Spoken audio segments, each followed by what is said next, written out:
Hello everyone, मेरा नाम है मोहम्मद दानिश कमर। मैंने जामिया मिलिया इस्लामिया से बीटेक किया सिविल इंजीनियरिंग में। तो लास्ट लेक्चर में हमने पढ़ा था रेशनल नंबर्स के बारे में, रिप्रेजेंटेशन ऑफ रेशनल नंबर्स के बारे में। आज हम लोग पढ़ेंगे operations on rational number. Okay, operations on rational number.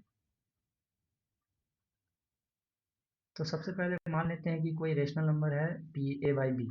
ठीक है, अगर इस पे हम अगर एडिशन करें किसी भी चीज़ का, कोई भी दूसरा रेशनल नंबर बी बाई सी का, तो हमारा जो आउटपुट आ रहा है मान लेते हैं डी बाई ई है, तो ये भी रेशनल नंबर ही होगा। ठीक है, ये भी रेशनल नंबर ही होगा। एग्जाम्पल में 3/4 रेशनल नंबर है क्योंकि पी बाई क्यू के फॉर्म में है, और Q do not equal to 0 है, प्लस 4/4। ठीक है, इसको अगर हम करें, 4 एलसीएम ले लेंगे, 3 + 4। ठीक है, तो ये 7/4 होगा। ये भी हमारा क्या है, रेशनल नंबर है। तो अगर एडिशन करेंगे तो हमारा एडिशन करने के बाद भी दो रेशनल नंबर्स का क्या आएगा, रेशनल नंबर ही आएगा।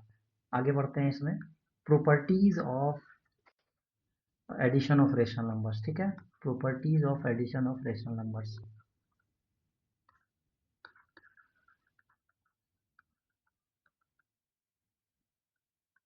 तो सबसे पहला प्रॉपर्टी क्या है, क्लोजर प्रॉपर्टी। सबसे पहला प्रॉपर्टी है क्लोजर प्रॉपर्टी। क्लोजर प्रॉपर्टी क्या कहता है आपको, कि अगर अगर कोई दो रेशनल नंबर है ए बाई बी और सी बाई डी, तो तीसरा जो है ना वो भी रेशनल नंबर ही होगा, जैसा कि हमने अभी एडिशन में देखा था। मान लेते हैं 3/4 है प्लस 5/4 है, तो इन दोनों को ऐड करने पे ये दोनों रेशनल नंबर है, तो ये हमारा क्या होगा, 3 + 5/4, ये होगा 8/4। ये भी रेशनल नंबर है 2/1। ठीक है, उसके बाद हमारा दूसरा प्रॉपर्टी आता है कम्यूटेटिव लॉ। ठीक है, कम्यूटेटिव लॉ। कम्यूटेटिव लॉ क्या कहता है कि अगर A by B and C by D दो रेशनल नंबर्स हैं, ठीक है, टू रेशनल नंबर्स हैं, टू रेशनल नंबर्स हैं, तो अगर A by B plus C by D जो है वो किसके बराबर होगा, C by D plus A by B के बराबर होगा। समझ गए। इसी तरह से हमारा मल्टीप्लीकेशन में भी होता है, मल्टीप्लीकेशन में सेम होता है, मल्टीप्लीकेशन में सेम होता है।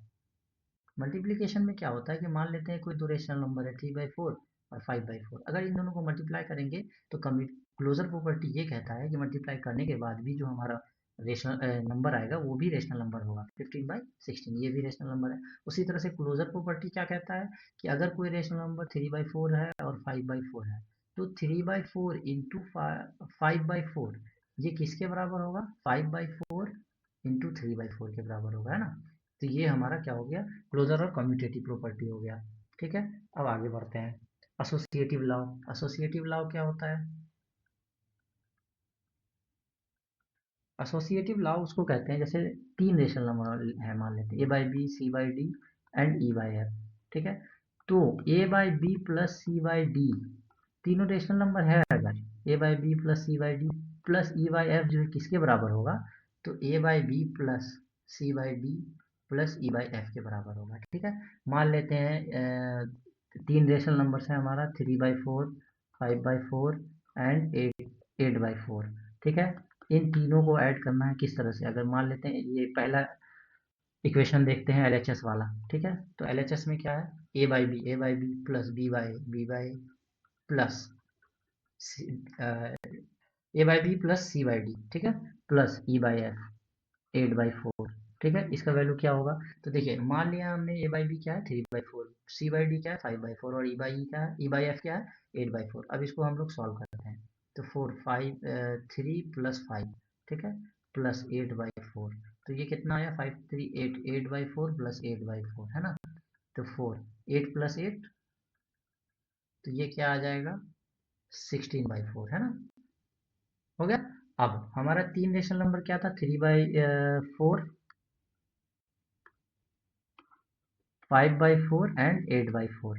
हमने एक बार क्या किया, एक बार किया हमने 3/4 प्लस 5/4 प्लस 8/4, ये क्या आया हमारा 16/4। अब इसी तरह से दूसरा हम लोगों का क्या था, किसके बराबर होगा, तो ये इसके बराबर होगा, 3/4 प्लस 5/4 प्लस 8/4, ये इसके बराबर होगा। इसको एसोसिएटिव लॉ कहते हैं। ठीक है, और सॉल्व करने के बाद रेशनल नंबर ही आएगा। ठीक है, 3/4 प्लस 4 एलसीएम लेंगे तो 5 + 8। ठीक है, तो 3/4 प्लस 14/4 सॉरी 13/4, ठीक है। तो 4 3 + 13 ये कितना आ गया 16/4। यहाँ भी 16/4 आया, यहाँ भी 16/4 आया। तो इससे ये समझ में आया कि अगर हाँ हम पहले दो को ऐड करें और तीसरा बाद में ऐड करें तो उससे कोई फर्क नहीं पड़ेगा। अगर हम पहला को ऐड ना करके दूसरे दो को ऐड करेंगे, सेकंड और थर्ड वाले को ऐड करेंगे, तो उससे कोई फर्क नहीं पड़ेगा। इसको हम लोग कहते हैं एसोसिएटिव लॉ। इसी तरह से मल्टीप्लीकेशन में भी यही हो जाएगा। हम मान लेते हैं 3/2, 5/2 एंड 8/2 था। तो मल्टीप्लिकेशन में हम लोग क्या करेंगे, मल्टीप्लिकेशन में हम लोग करेंगे कि 3/2 मल्टीप्लाइड बाई 5/2 मल्टीप्लाइड बाई 8/2 किसके बराबर होगा? तो 3/2 मल्टीप्लाइड बाई 5/2 मल्टीप्लाइड बाई 8/2। आप करके देख लीजिए इसको, ठीक है। तो इसको अगर सॉल्व करते हैं तो 3 × 5 15 बाई 2 × 2 4 मल्टीप्लाइड बाई 8/2, ठीक है। तो ये हो जाएगा आपका 50 × 8/4 × 2, ठीक है, 120/8, ठीक है, यही होगा। ये हमारा LHS। अब RHS करते हैं तो ये होगा 3/2 मल्टीप्लाइड बाई 40 8 × 5 40/2 × 2 4 40 × 3 120/4 × 2 8। तो ये हमारा मल्टीप्लिकेशन में भी एसोसिएटिव लॉ हो गया और एडिशन में भी एसोसिएटिव लॉ हो गया। अब हम लोग आगे जो है आगे आने वाले लेक्चर में हम लोग डिवीजन के बारे में बात करेंगे, division of rational numbers. Thank you.